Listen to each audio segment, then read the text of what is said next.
Hi అండి, అందరికీ నమస్తే. నా రావణ్ బాస్ పార్ట్ 132 వస్తూనే నవ్వుతున్నవాడు వంక చూసి కెట్టిన వచ్చాడని సంగతి గుర్తుకు రాగానే వాడేదో మాట్లాడి ఉంటాడని మనసులోనే అనుకుని కాసేపు ఆద్యతో గడపాలని గుర్తొచ్చి అలా లాన్లోకి నడిచాడు ఆకాష్.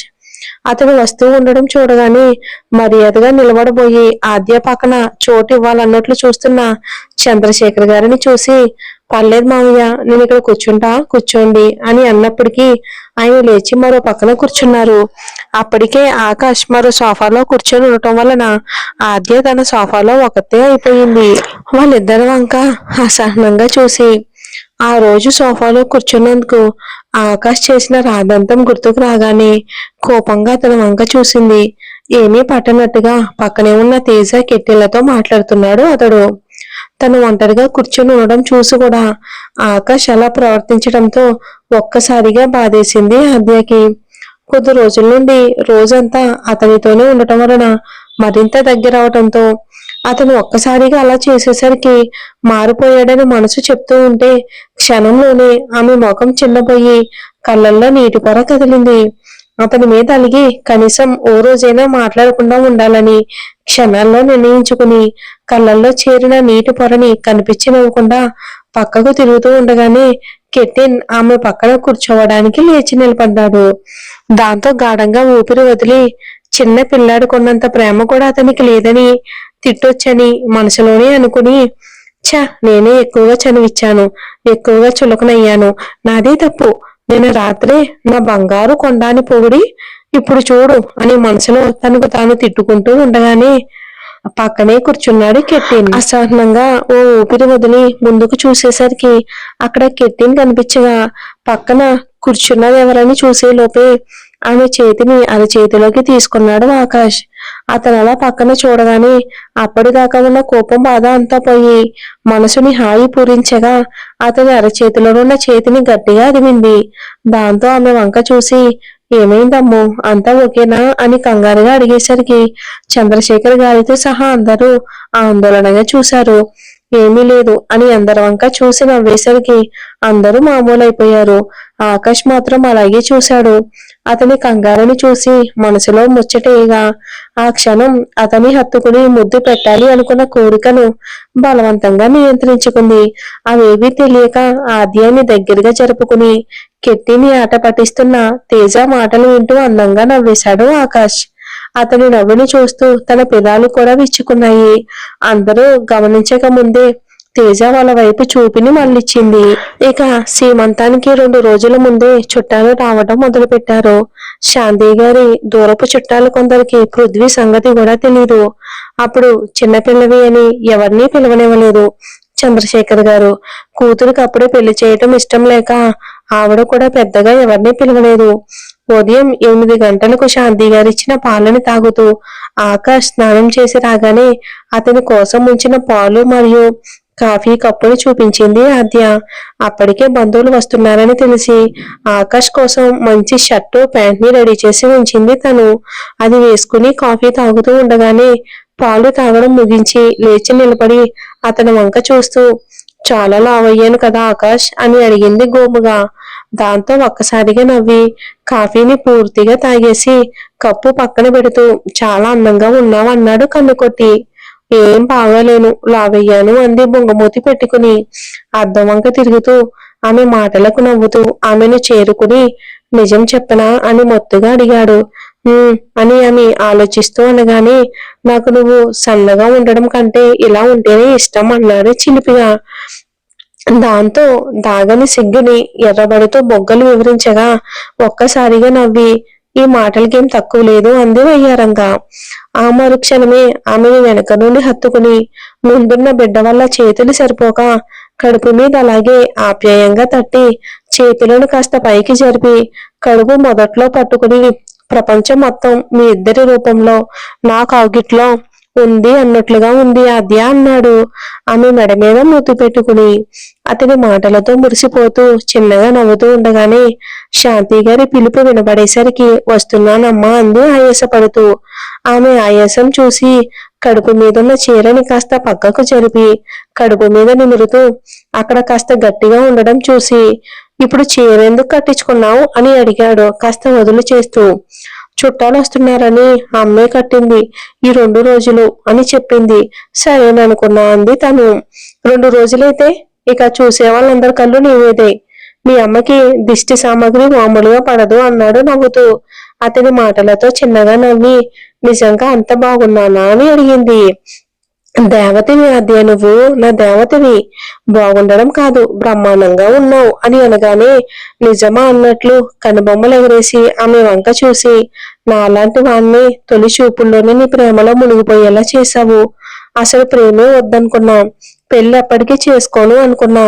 అలాంటి వాణ్ణి నీ ప్రేమ కోసం అలమటించేలా చేసి పెళ్లికి ఆరాట పడేలా చేశావు అని అనేసి క్షణం ఆగి ఆమెకు మరింత దగ్గరగా జరిగి, కొందరు అమ్మాయిలకు అందం అంటే తెలుగుండదు, తెలుగుంటే క్యారెక్టర్ ఉండదు, కానీ నువ్వు అన్నీ కలగలిపిన ఊర్వశివి, నా కోసం పుట్టిన నా అందాల దేవతవి అని అతను అనగానే మనసు పులకరించిపోతూ ఉండగానే శాంతి పిలుపు మళ్ళీ వినబడడంతో ఇద్దరూ కలిసి కిందకెళ్లారు.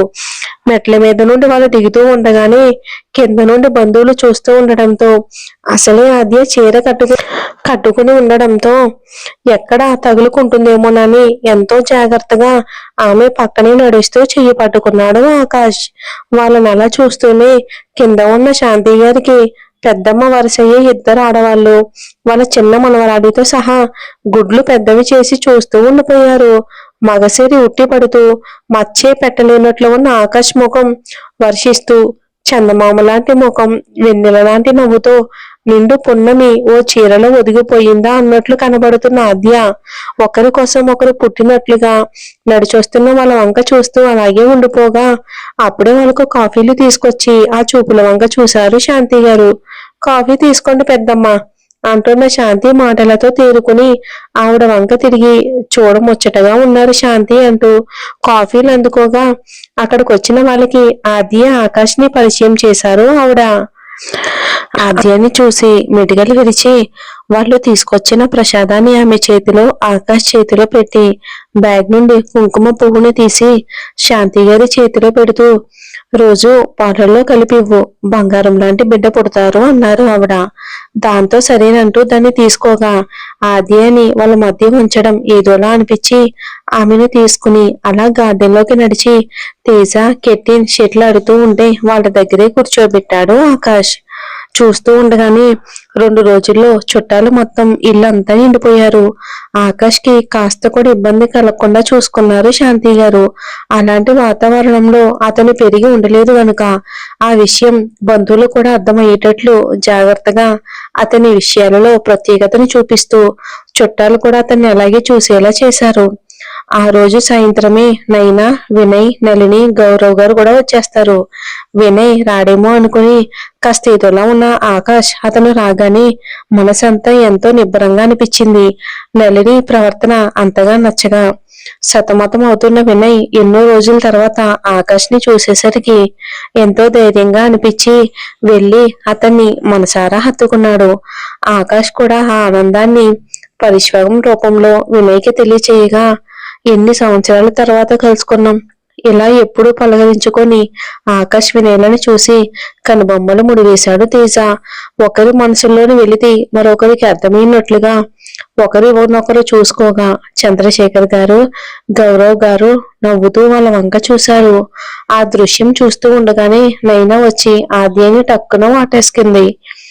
ఆద్య కడుపు మధ్యలో అడ్డుగా తగిలేసరికి వావ్ బేబీ అంటూ చిన్న పిల్లాడిని హత్తుకున్నట్లు ఆమె కడుపును కూడా హత్తుకుని హాయ్ చెప్పింది.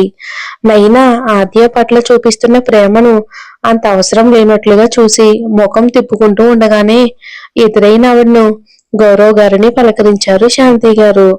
శాంతిని చూసి నవ్వుతూ ఎదురు పలకరించి లోపలికి నడిచారు ఆవిడ. వాళ్ళు వచ్చిన గంట తర్వాత అక్కడ అడుగు పెట్టారు శ్రీదేవి, మణికంఠ గారు. వాళ్ళు రాగానే కెట్టిన్తో ఆట ఆపేసి అటుగా వెళ్ళాడు తేజ. సమీర కూడా వాళ్ళతో వస్తానని చెప్పడం వలన 1000 కళ్ళతో ఎదురు చూశాడు అతడు. కానీ వారిద్దరి ఇంట్లోకి అడుగు పెట్టడం అనిపించింది. ఏమైందో అర్థం కాక ఆమెను ఫోన్ చేసినా లిఫ్ట్ చేయకపోవడంతో కాస్త నిరుత్సాహంగా ముఖం పెట్టి వాళ్ళ వంకే చూశాడు తేజ. అతని మనోభావాలను అర్థం చేసుకున్నట్టు తలూపి సమీర వెనకే ఉంది, వస్తుంది అని శాంతి గారితో చెప్పినట్లు తేజకి వినబడేలా చెప్పారు శ్రీదేవి గారు. దాంతో విషయం అర్థమై అమ్మయ్య అనుకునే లోపే అక్కడ అందరూ ఉండడం గుర్తొచ్చి కాస్త మొహమాటంగానే వెంట్రుకలను సర్దుకుంటూ మళ్ళీ గార్డెన్ వైపు వచ్చేశాడు తేజ. సమీర, నైనా, ఆద్య ఒక గదిలో మాట్లాడుకుంటూ ఉండగా అప్పుడే నైనాతో కాసేపు మాట్లాడదామని అక్కడికి నళిని, శ్రీదేవి గారితో సహా చేరుకున్నారు శాంతి గారు. ఆద్యని అంత అందంగా చూస్తూ నళిని గారికి కూడా ముచ్చటేసింది. ఆవిడ సహజతత్వం వలన బయటికి మాత్రం నిశ్శబ్దంగానే ఉన్నారు. విశాలంగా ఉన్న గదిలో కింద పెద్ద కార్పెట్ పరిచి అందరినీ కూర్చోమన్నారు శాంతి గారు. అందరూ అలా కూర్చోగా పక్కనే ఉన్న సోఫాలో సెటిల్ అయ్యింది తను. సమీర, తేజ నిరంతరంగా ఫోన్లో ప్రేమ రాయబారాలు పంపించుకుంటుంటే చేతికి తగిన కబోర్డ్ నుండి ఒక చిన్న నక్లీస్ పెట్టాను, అది తీసి దాన్ని నైనా చేతికి అందించింది ఆద్య.